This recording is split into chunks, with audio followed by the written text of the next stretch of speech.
want to talk about clearing attachments with awareness. When I first started training in clairvoyance in 1989-90, I did a 6-month course. And the people I trained with had trained at the Psychic Institute in Seattle. And they had been doing energy work for a long, long time. I learned a lot of lessons about them, not some very easy ones, but ones that I would never forget about working with different energies and how you work with them. And the one thing that you don't want to really do is fear-based. You don't want to run fear with them. You don't want to match energies. You don't want to get into judgments with them. What you want to do in this whole talk, hopefully, is to bring awareness and not fear for people who have never seen entity energies that do healing work and that stuff. But what you need to do is to have awareness that yes, there are energies out there. Yes, they can be attached to the body. They can control you. They can make you very ill. And releasing them sometimes can be very difficult. And there's many different levels. Because we are in polarity of light and dark, there are many different vibrations of energies. Right? There's lots of good help, and there's lots of interesting challenges of the dark.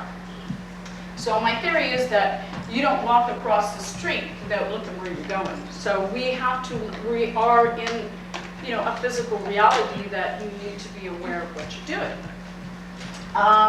When I was training and started to open up in the intuitive, I would see people come in and they would have an attachment on their shoulder.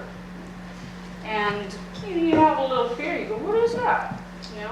And so then I watched how it would grow. And then my instructor said, well, if you give it fear, it has more power than you. And I would watch this thing grow on the shoulder, and it kind of looked like a dragon. So then we started working light towards it, and it just would go like this. Your fear was like giving it a helium balloon energy within it.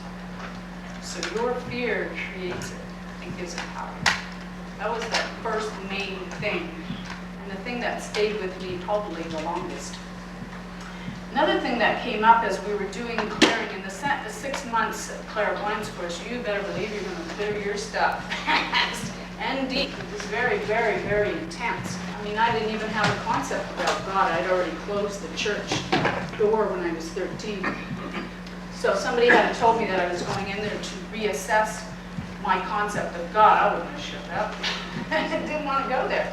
But I realized that I could have my own concept and belief system of God. I didn't have to buy into everybody else's. So anyway, I realized also in the clairvoyant training when we started to work with energies and stuff, the people I was training with said, well, you have this being attached to you.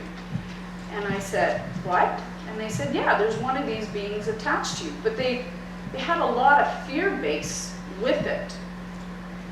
And I went back and thought, well, if I've had this thing, and they're saying, through the trauma of your earlier life, it has come in, and it's kind of, I perceive it as if you're going through a difficult time, and there's other dimensions there and other energies, and somehow or another you believe this to be a friend who's telling you it's going to help you, then what you've accumulated is a friend.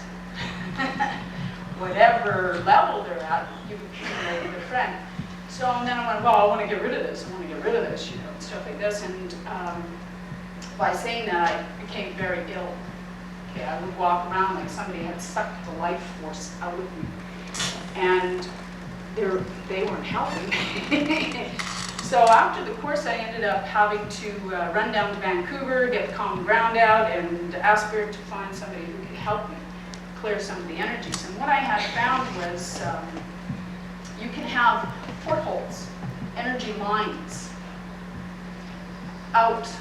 attached to the body. So other energies can be feeding you untruths or information of lower vibrations.